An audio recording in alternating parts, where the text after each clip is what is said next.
Di dalam Al-Zukhruf 43 ayat yang ke-61, Allah Ta'ala berkata kepada hambanya Nabi Muhammad, sesungguhnya Isa itu memberikan pengetahuan kepada kamu tentang hari kiamat. Jangan kamu ragukan tentang kiamat itu. Ikutlah aku dan inilah jalan yang lurus. Saya jadikan satu antara perkataan Yohanes pasal 1 ayat 1, 2 dan ayat 14 dengan Al-Quran 43 Al-Zukhruf 61. Kok Isa yang tahu hari kiamat? Kenapa bukan Nabi Adam? Kenapa bukan Nabi Ibrahim? Kenapa bukan Nabi Daud? Kenapa bukan Nabi Musa? Kenapa bukan nabi-nabi yang lain? Atau kenapa bukan nabi besar saya Nabi Muhammad? Karena beliau adalah nabi besar bagi umat Islam. Dan juga bagi saya pada waktu itu nabi besar. Dan kenapa tidak diberikan kepada nabi saya nabi besar? Hal untuk mengetahui hari kiamat. Kenapa Isa? Kenapa hanya Isa yang tahu hari kiamat? Kenapa bukan nabi yang lain? Dari sinilah saya berpikir, rupa-rupanya Isa tahu hari kiamat. Kalau kita jadikan satu dengan Yohanes pasal 1 ayat 1 sampai dengan ayat yang ke-14, genaplah. Pada mulanya adalah firman, firman itu bersama-sama dengan Allah, dan firman itu adalah Allah.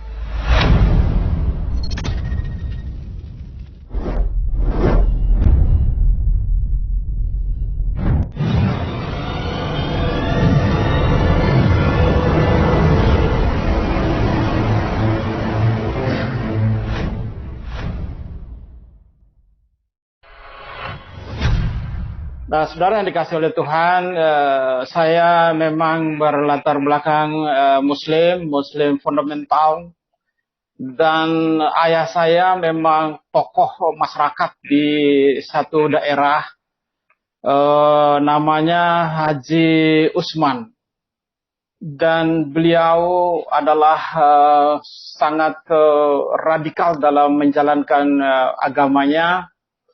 Saking radikalnya, saudara, beliau berangkat haji sebelum zaman kemerdekaan. Tahun 42-43, beliau berangkat haji untuk memenuhi rukun Islam yang kelima adalah naik haji ke Baitullah. Jarang sekali orang naik haji pada zaman itu. Kenapa? Karena zaman itu adalah zaman yang susah. Yang pertama, tidak ada uang untuk berangkat. Yang kedua, terus zaman peperangan. Itu zaman-zaman yang sangat sukar dan sulit. Dan hanya beberapa gelintir orang yang bisa naik haji pada zaman-zaman itu. Dan ayah saya naik haji pada waktu itu dan pulang dari sana, dan dia tergabung dengan veteran perang.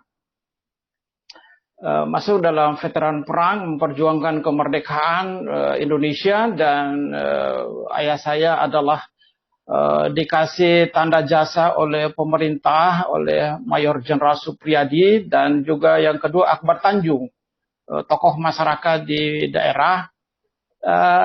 Pulang dari sana, dan tahun 65 itu beliau menjabat kepala desa. Dan itu tahun-tahun yang sangat rawan. Kami satu rumah itu juga ketakutan karena masa itu ayah saya mengamankan satu wilayah itu. Dan pada zaman partai politik itu banyak, penggabungan partai politik, lalu bersama dengan Haji Naro, dia pemimpin nasional Partai Persatuan Pembangunan, dan ayah saya di kabupaten adalah pemimpin Partai Persatuan Pembangunan. Duduk juga di DPRD, terus hidup, terus lanjut usia 107 tahun, meninggal 3 tahun yang lalu, meninggal. Dikebumikan dengan cara militer, dipimpin oleh Wakil Komandan Kodim.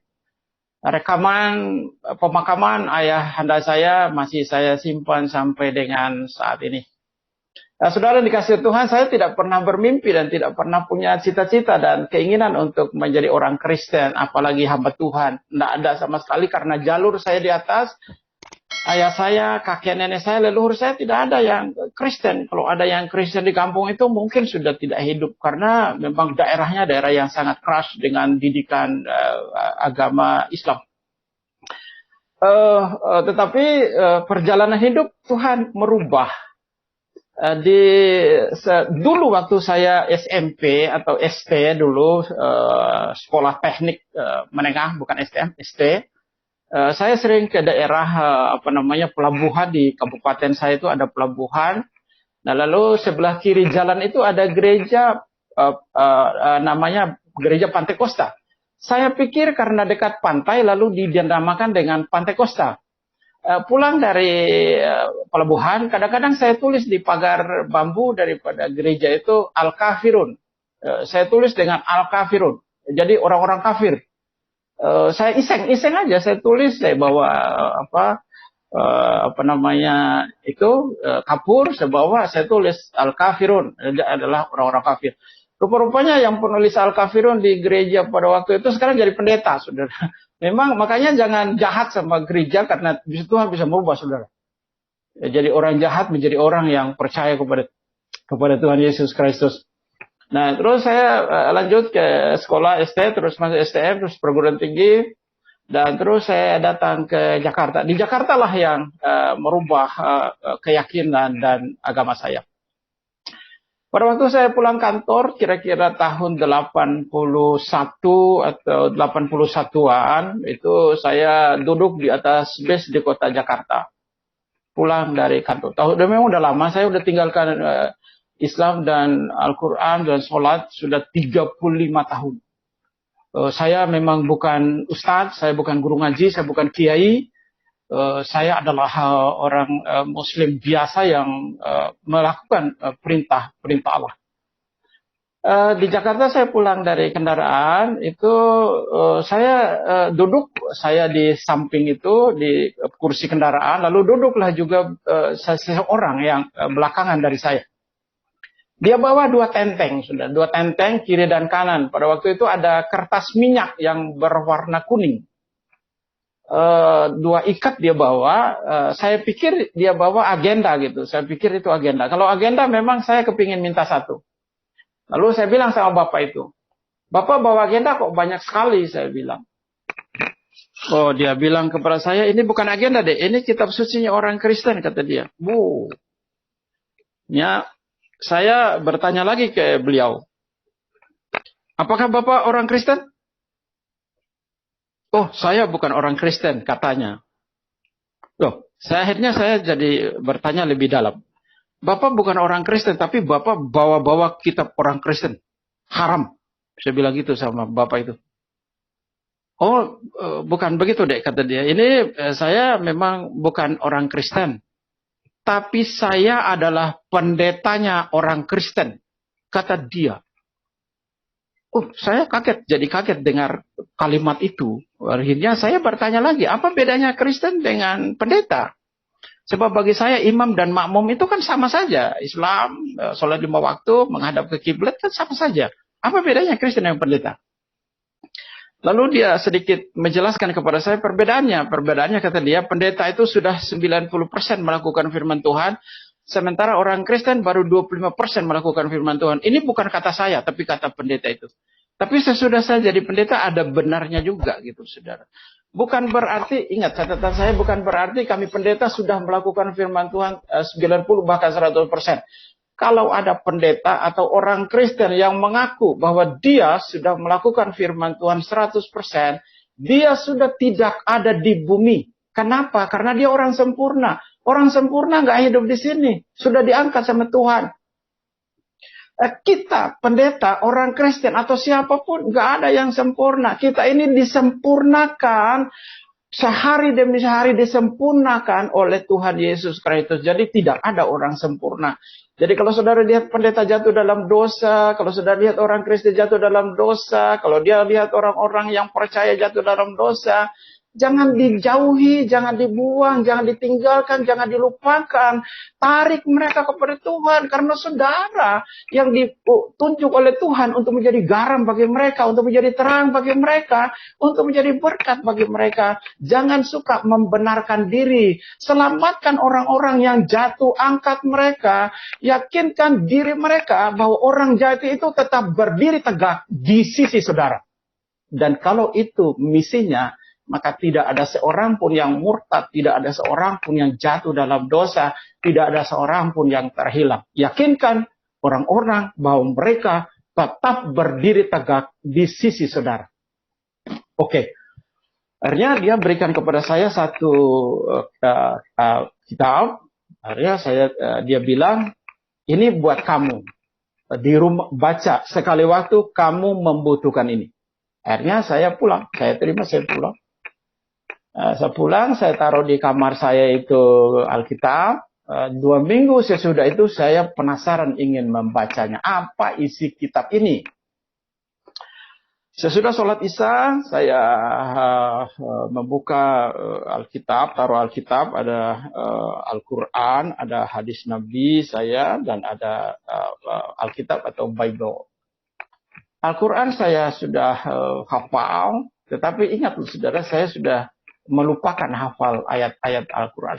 Dulu sih saya memang jago hafal ayat-ayat Al-Quran. Sekarang sih sudah lupa karena sudah 35 tahun. Tetapi masih ada beberapa ayat-ayat Al-Quran yang saya masih hafal secara jelas dan sempurna. Contoh surat Al-Fatihah. A'udzubillahi minasyaitonirrajim. Bismillahirrahmanirrahim. Alhamdulillahirabbil alamin arrahmanirrahim maliki yaumiddin iyyaka na'budu wa iyyaka nasta'in. Ihdinas siratal mustaqim siratal ladzina an'amta 'alaihim ghairil maghdubi alaihim waladdallin. Surat An-Nas, surat terakhir dari surat Al-Quran, itu saya juga masih hafal. Bismillahirrahmanirrahim. Qul a'udzu birabbin nas, malikin nas, ilahin nas, min syarril waswasil khannas, allazi yuwaswisu fi sudurin nas minal jinnati wan nas. Ada lagi beberapa surat saya masih hafal. Memang sukar untuk melupakan hafalan-hafalan itu, saudara. Padahal saya sudah tidak menggunakannya sudah 35 tahun. Jadi memang susah. Saya pernah dilayani pelepasan supaya saya ingin dilepaskan dari ayat-ayat ini, tapi tidak bisa. Tidak bisa. Sampai sekarang, saudara. Tapi saya tidak lagi melakukannya. Saya mengucapkannya doa Bapa kami setiap hari dalam hidup saya. Akhirnya saya buka ini. Saya buka apa isinya Bible ini. Saya buka dengan kalimat Bismillahirrahmanirrahim. Saya membuka Bible dengan kalimat Bismillah. Lalu saya melihat satu kalimat besar di dalam lembaran di depan, ada tulisan besar, Kejadian. Saya baca Kejadian itu huruf perikopnya Kejadian.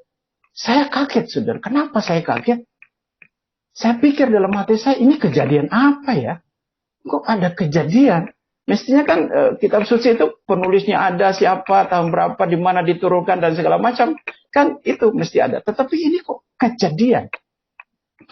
Karena judul itu aneh bagi saya, akhirnya saya baca itu isinya Kejadian itu.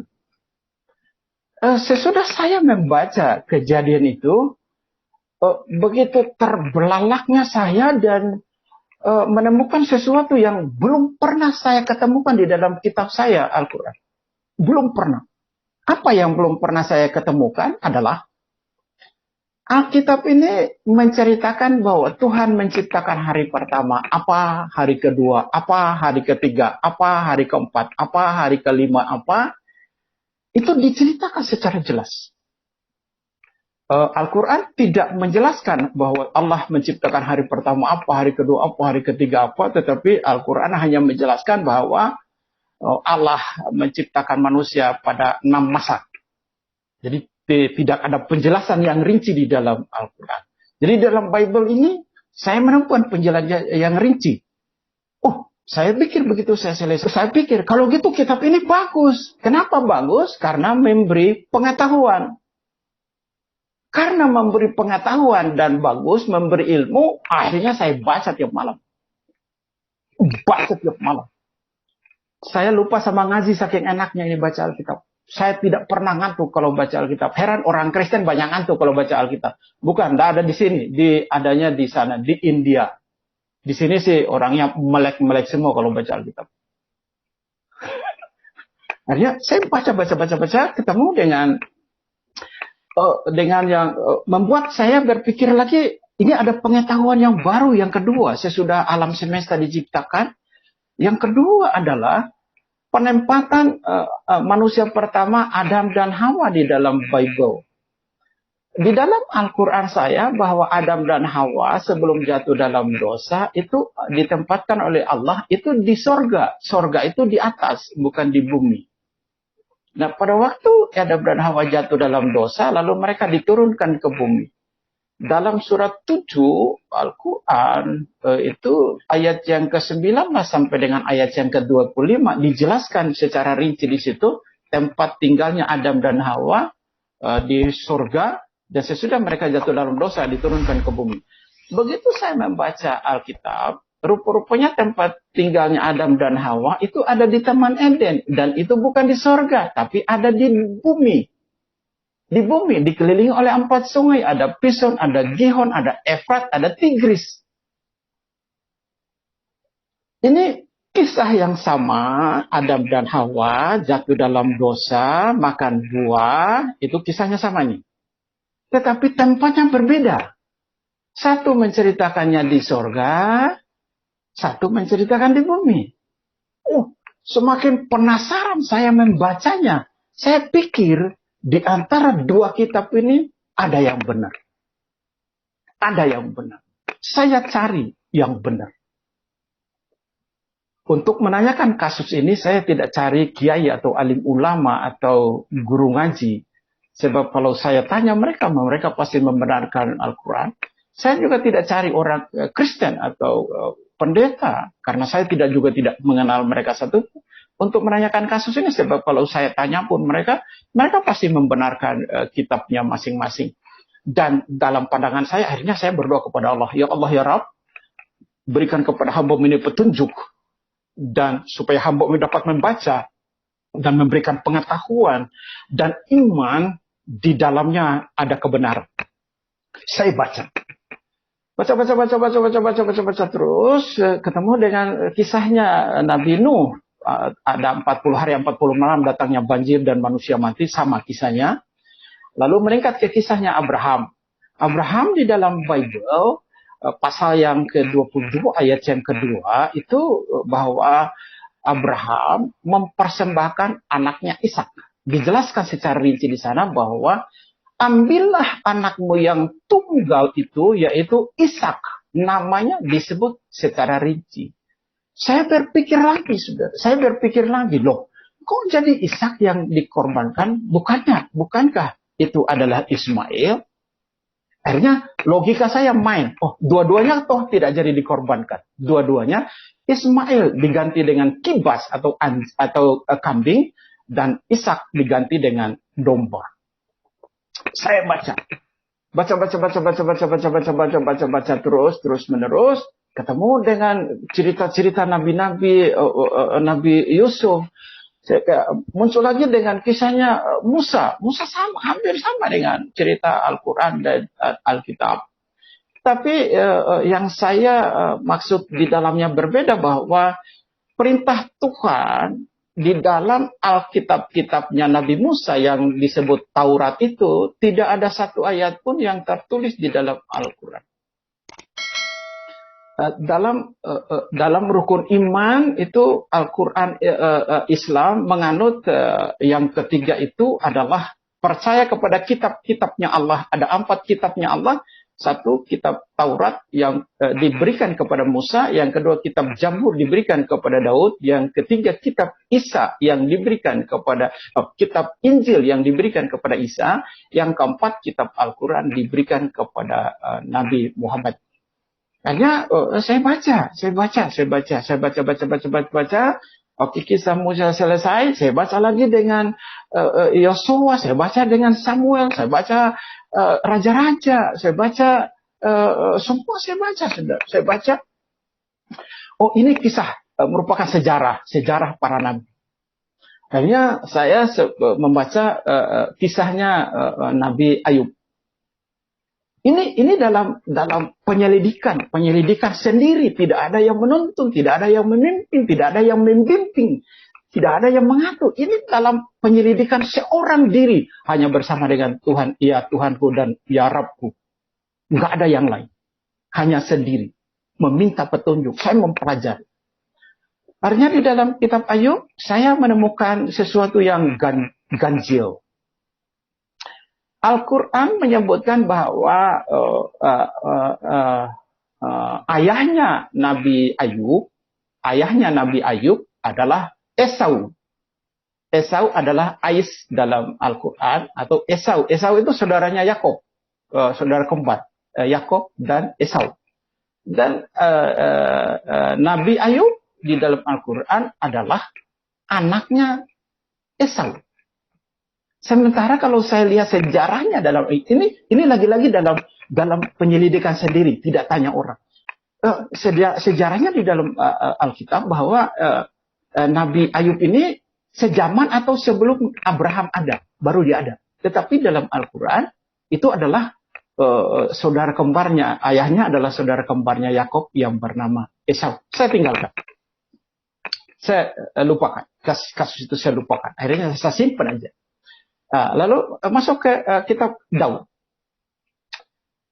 Mazmur itu saya baca, saudara, kitab Mazmur itu 1 tahun. Saya bolak-balik 1 tahun. 1 tahun. Saya bolak-balik aja kitab Daud.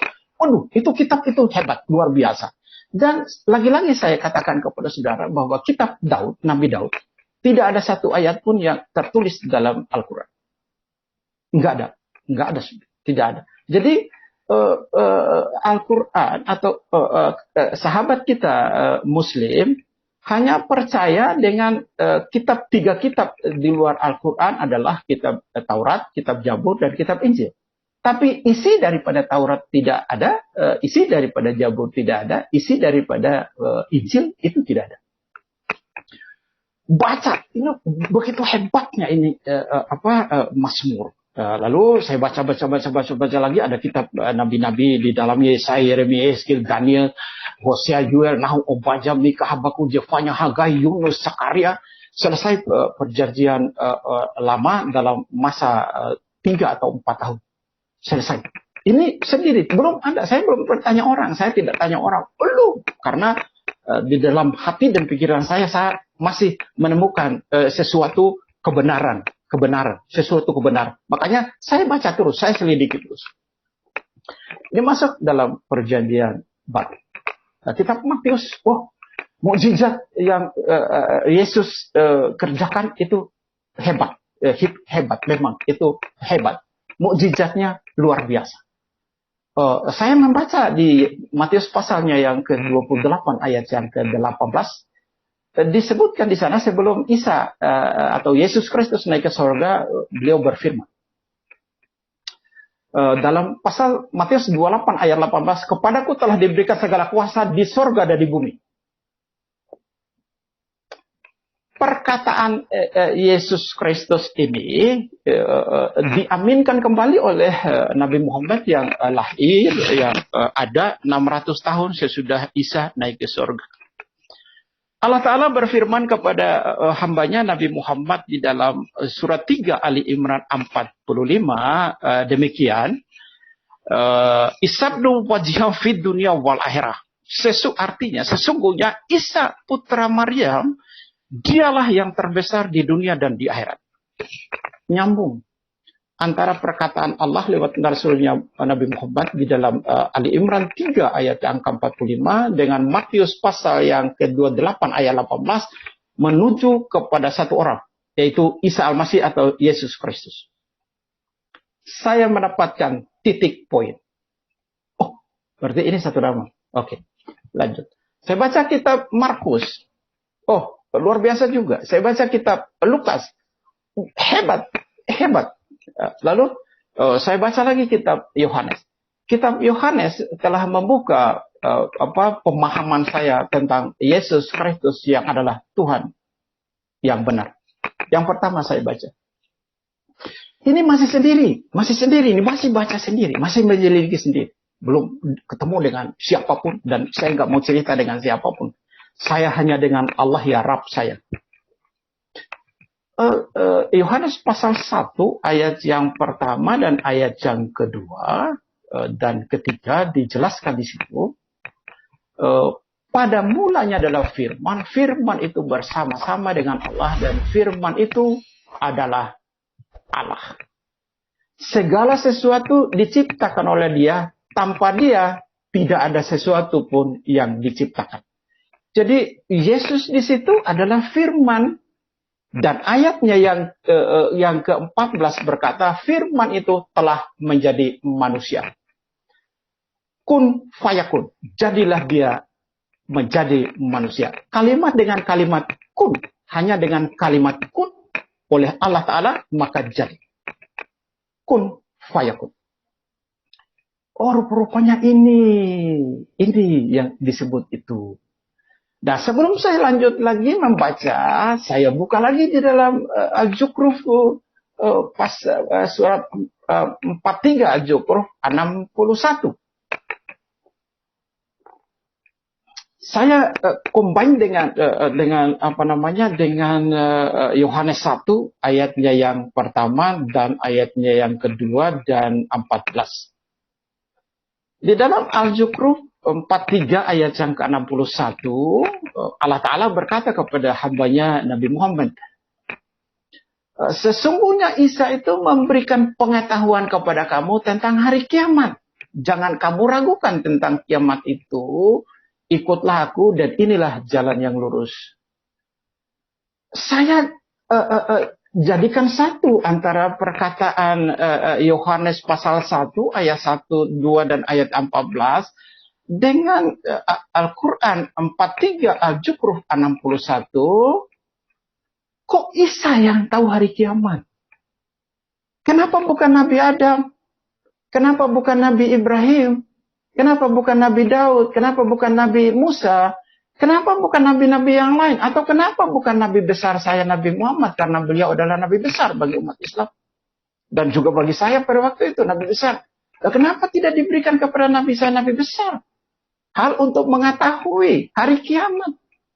Kenapa Isa?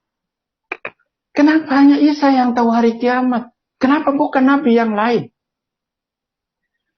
Dari sinilah saya berpikir, oh rupanya Isa tahu hari kiamat. Kalau kita jadikan satu dengan Yohanes pasal 1 ayat 1 sampai dengan ayat yang ke-14, genaplah. Pada mulanya adalah firman, firman itu bersama-sama dengan Allah, dan firman itu adalah Allah. Tidak boleh Nabi yang tahu hari kiamat. Nggak boleh Nabi tahu hari kiamat. Yang tahu hari kiamat cuma Allah, nggak boleh manusia. Kalau nggak boleh manusia, tapi kenapa Isa Al-Masih tahu hari kiamat? Berarti mikir. Kita mikir, siapa Isa itu? Siapa Isa itu sehingga dia harus tahu hari kiamat?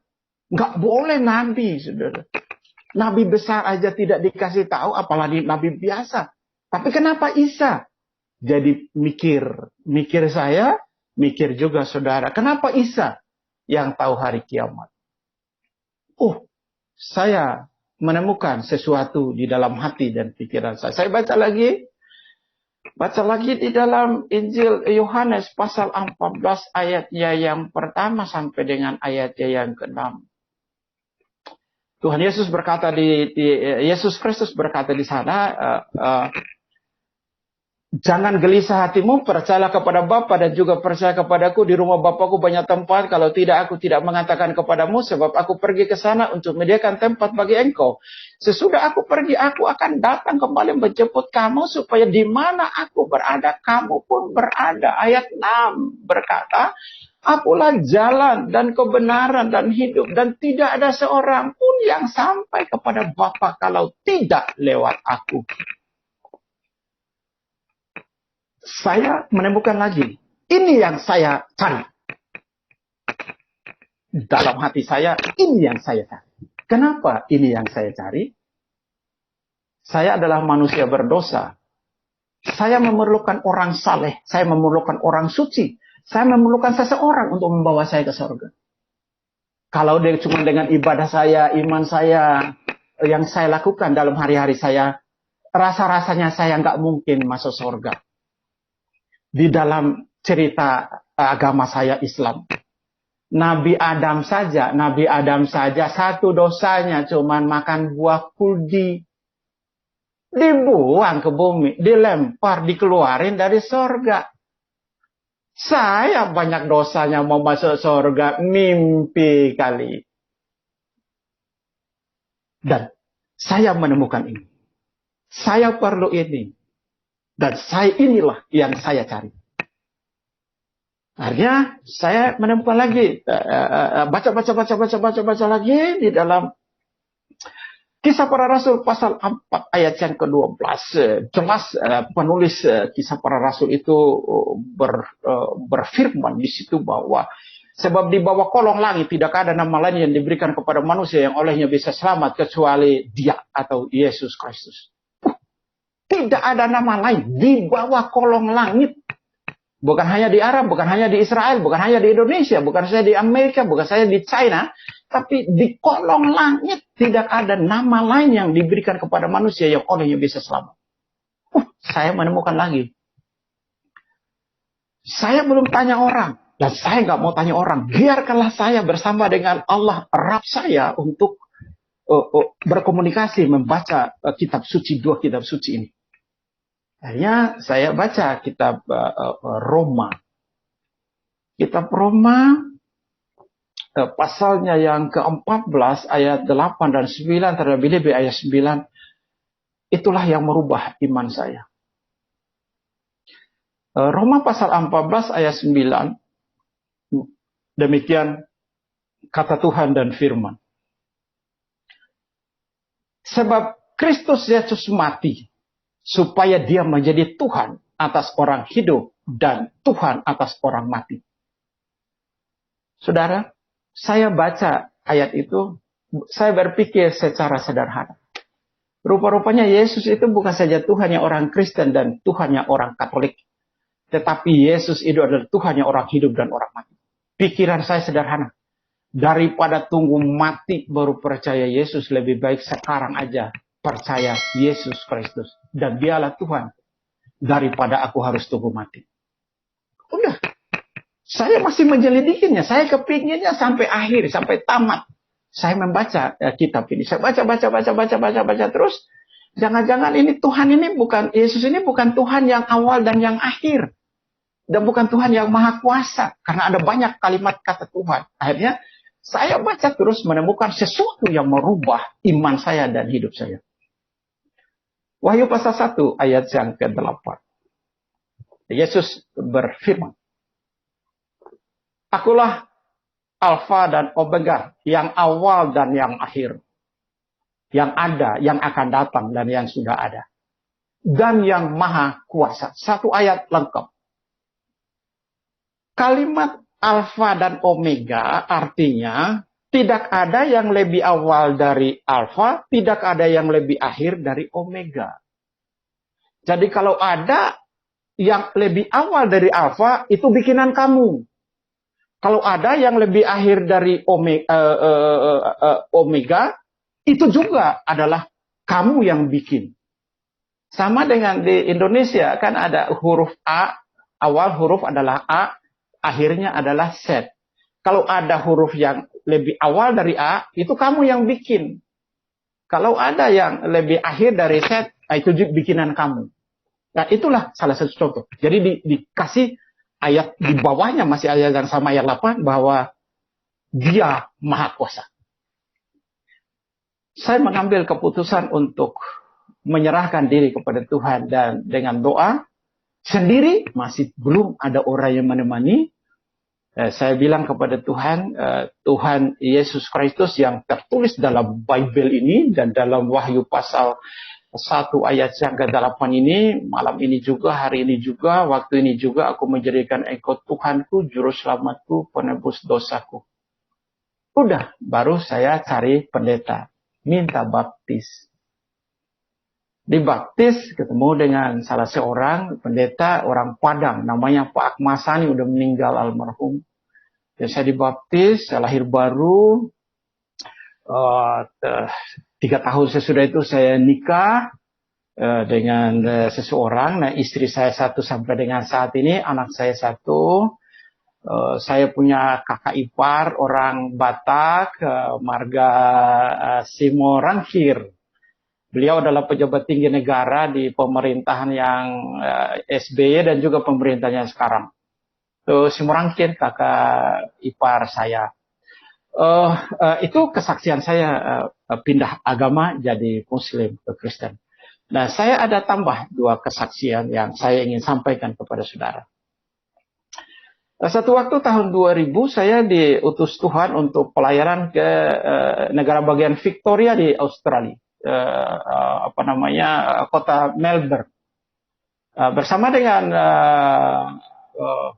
seorang Pak Obed yang mengutus saya untuk melayani di Melbourne.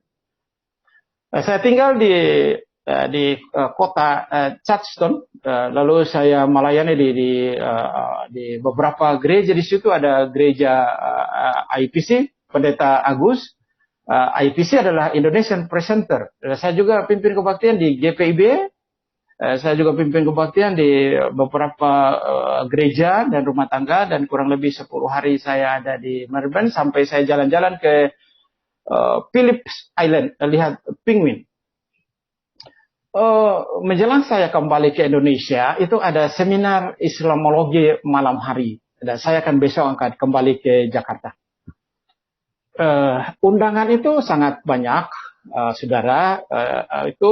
Saya tinggal di keluarga namanya Pak Barnabas Ong. Pak Barnabas Ong adalah ketua masyarakat Indonesia di kota Melbourne pada zaman itu. Saya tinggal di situ. Lalu Pak Barnabas Ong karena ketua masyarakat Indonesia lalu undang bukan saja orang Kristen yang diundang, tapi juga orang Islam diundang sama beliau. Nah, datanglah seseorang namanya Pak Senwaji. Ini Muslim, belum pernah ke gereja, belum pernah ikut kebaktian, tidak tahu agama Kristen, dia Muslim. Dia menemui saya sebelum kebaktian. Dia berkata kepada saya, Pak Pendeta, saya memang sengaja datang karena diundang. Tapi begini ya Pak Pendeta, kata dia bilang begitu, agama sama saja. Toh semua manusia nanti akan dicuci di neraka dan sesudah itu semua manusia akan masuk surga. Saya jawab, kalau semua manusia akan masuk neraka dan pada akhirnya masuk ke surga, ngapain diutus nabi-nabi? Maka ngapain ada kitab suci? Ngapain berbuat baik? Ngapain ibadah? Ngapain doa? Kalau semua manusia pada akhirnya akan ke surga semua. Enggak ada cerita itu, saya bilang. Sekali masuk neraka kekal untuk selama-lamanya, dan sekali masuk surga kekal buat selama-lamanya. Enggak boleh keluar masuk. Emang itu garasi mobil keluar masuk? Saya bilang sama dia, akhirnya ya udah Pak Pendeta sampaikan aja. Akhirnya saya bawa Al-Quran, juga bawa Bible tentu. Dan saya sampaikan makalah. Oke, dia selalu angkat tangan. Dia bertanya, Pak Pendeta, saya nggak paham. Coba kasih penjelasan. Oke, saya kasih penjelasan. Selesai kebaktian, kami makan. Lagi makan itu, saya kumpul di meja itu, ada Pak Barnabas dan banyak kawan-kawan di situ. Dia pamit kepada saya, dia bilang begini, Pak Senwaji ini, Pak Pendeta, saya pamit, saya pulang dulu karena rumah saya dari sini kurang lebih 20 menit. Jadi saya agak ada di pinggir kota, kata dia bilang. Ya sudah, kalau gitu pamit. Tapi ini gini Pak, nanti saya akan cari Bapak di Jakarta pada waktu saya ke Jakarta. Oke, saya bilang begitu. Nanti minta nomor HP saya, nomor telepon saya, nomor rumah saya di Pak Barnabas. Udah, selesai. Saya lagi enak-enak makan kunyah makanan, itu saya mendengar suara secara audible. Itu berbicara di telinga saya, bukan di hati saya.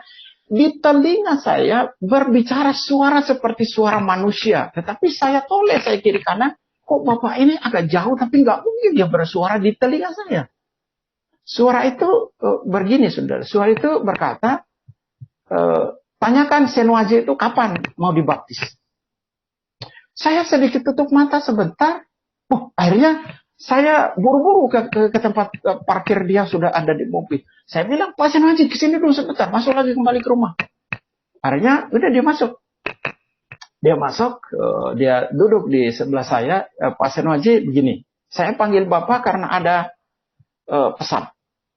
Selama hidup saya, bahkan selama saya jadi pendeta, saya belum pernah mendengar suara seperti ini yang saya dengar saat ini, yang barusan ini. Belum pernah. Baik dulu maupun pada saat sebelum ini, saya belum pernah. Baru sekali ini saya mendengar ada suara seperti itu. Suara apa itu, Pak Pendeta, kata dia? Suara itu suruh tanya Bapak kapan mau dibaptis. Dia kaget, terus dia sedikit kayaknya merem mata atau apalah segala macam gitu. Lalu dia buka mata, dia komat kamit. Akhirnya dia bicara kepada saya. Kalau memang itu suara yang Pak Pendeta dengar di telinga, suara Tuhan, saya akan melaksanakannya, karena itu adalah suara Tuhan. Kalau begitu begini, saya serahkan diri saya kepada Tuhan, karena saya sudah banyak mendapatkan penjelasan tadi dari Bapak Pendeta. Saya malam ini juga serahkan diri saya kepada Tuhan, dan saya percaya Yesus Kristus adalah Tuhan dan Juru Selamat. Jadi kapan Anda mau dibaptis? Terserah Pak Pendeta. Malam ini saya siap untuk dibaptis. Nanti saya pulang ke Indonesia, saya cari Bapak juga, saya siap untuk dibaptis. Saya tanya Pak Barnabas, di situ ada Ketua Masyarakat Indonesia, itu juga seorang pendeta. Pak Barnabas, ini gimana? Dia baptis di sini besok, lusa, atau minggu depan, atau bulan depan, atau dia kembali ke Indonesia, cari saya di sana. Pak Barnabas bilang sama saya, jangan baptis besok. Jangan dia tunggu ke Indonesia. Kalau baptis besok dia udah berubah. Banyak godaan. Istrinya melarang, keluarganya melarang. Nanti banyak sekali godaannya, banyak sekali hambatannya. Kalau memang dia hari ini, malam ini juga dibaptis, kita baptis malam ini, kata dia. Akhirnya isi baptis. Saya baptis itu malam. Luar biasa. Itu mungkin dalam sejarah hidup saya tidak akan pernah lupa sampai saya mati. Bahwa saya mendengar suara Tuhan, dan orang yang saya layani pertama kali dia ibadah, dan hari ini juga dia menyerahkan diri kepada Tuhan, malam itu juga dia dibaptis. Saya punya keponakan, kalau saudara ada Facebook, itu ada Biong di Facebook, itu ponakan saya tinggal di sana, saya memantau iman dari Senwaji itu lewat ponakan saya selalu bertanya, gimana dengan Senwaji? Setia sama Tuhan, kata satu keluarga, hebat, luar biasa. Dan hari ini saya mau katakan kepada saudara, kalau saudara mendengarkan suara Tuhan malam hari ini, baik lewat pendeta, lewat renungan, lewat khotbah, lewat live, lewat channel, lewat firman, lewat video, lewat kaset, jangan keraskan hatimu. Karena kita tidak tahu besok terjadi apa. Kalau kita masih hidup, puji Tuhan. Kalau kita tidak ada lagi, bekal apa untuk ke sana. Percaya Yesus Kristus Tuhan dan Juru Selamat. Itu kisah pelayanan. Sekarang masih ada waktu sedikit. Saya menceritakan tentang perbuatan Tuhan atas diri saya sendiri, atas diri saya. Saudara, saya adalah hamba Tuhan yang dikenal oleh orang, nggak dikenal semua sih, saya tidak dikenal orang, hanya ada beberapa gelintir orang yang tahu saya bahwa saya adalah hamba Tuhan yang suka mengusir setan dan suka menyembuhkan penyakit. Gitu. Saya memang punya karunia itu. Mudah-mudahan saya tetap ada di dalam karunia itu. Satu waktu saya kena sakit dan penyakit yang agak lumayan parah. Alat tester saya membengkak, alat reproduksi itu membengkak. Itu 2 kali mungkin lebih besar dan saya tidak bisa pakai celana dalam. Saya mau maaf bahasa saya yang menyangkut hal-hal bagian dalam. Saya nggak bisa pakai celana dalam. Lalu akhirnya pada hari Jumat itu saya dilarikan ke rumah sakit oleh istri saya dan diperiksa oleh dokter dan difoto. Di dalamnya itu ada daging di antara 2 telur kiri dan kanan, ada daging tumbuh seujung kelingking. Jadi kelihatan warna putih, ada daging. Dan itu membengkak. dokter berkata kepada saya, Pak Burhanuddin, besok hari Sabtu, Bapak dioperasi. Saya bilang, jangan operasi saya hari Sabtu. Operasi saya hari Senin. Loh, emang kenapa? Hari Minggu sore saya pimpin kebaktian, Pak. Oh, pimpin kebaktian. Bapak ini Burhanuddin, pimpin kebaktian. Bapak ini pendeta atau romo, kata dia. Atau ustadz. Saya jawab, masa ustadz pimpin kebaktian? Saya pendeta. Oh, dokter begitu bangganya dengan saya. Dia bilang, selama hidup baru kali ini saya dengar ada nama pendeta Burhanuddin. Kita satu Tuhan, tapi tidak satu gereja. Saya Katolik, Bapak Protestan. Saya senang sama Bapak. Dan saya tidak mau Bapak cepat mati, kata dia. Emang kenapa, Pak? Kok saya bisa cepat mati? Ini penyakit yang sangat rawan. Kalau Bapak berjalan, paha menjepit, ini bisa pecah di dalam. Kalau masuk ke ginjal akan rusak. Kalau masuk ke usus, mungkin seminggu Bapak mati. Nah, saya tidak izinkan Bapak untuk turun jalan. Kalau mau buang air kecil, pakai pispot aja. Kata dia. Tetapi saya harus pimpin kebaktian.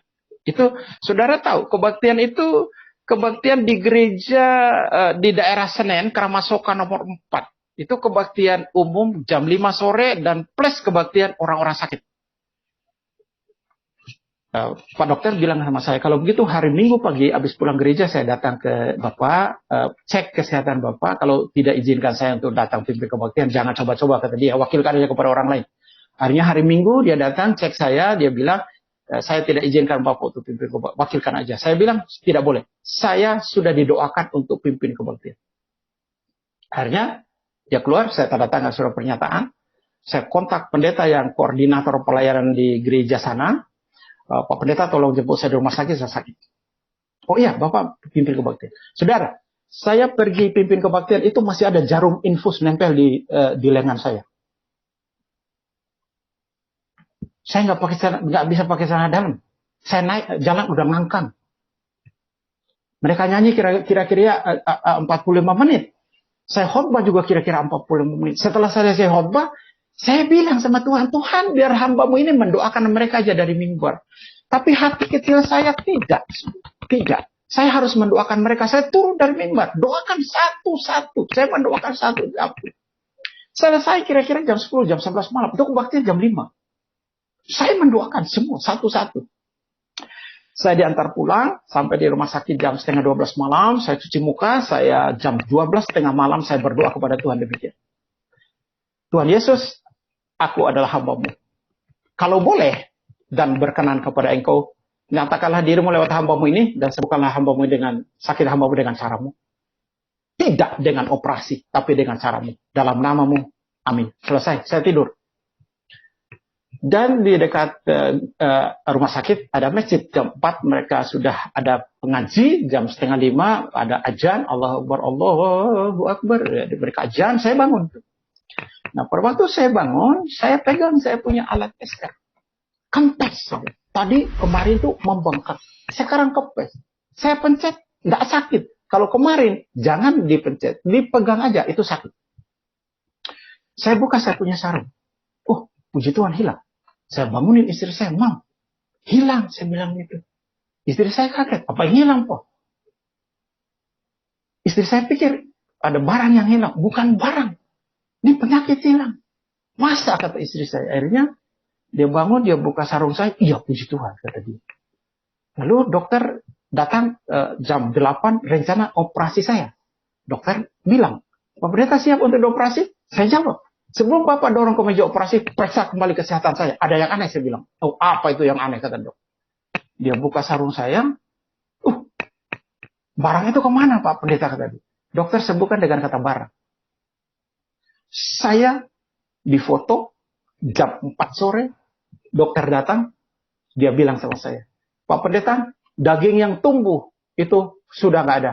Jadi Bapak tidak jadi dioperasi. Bapak pulang aja, kata dia.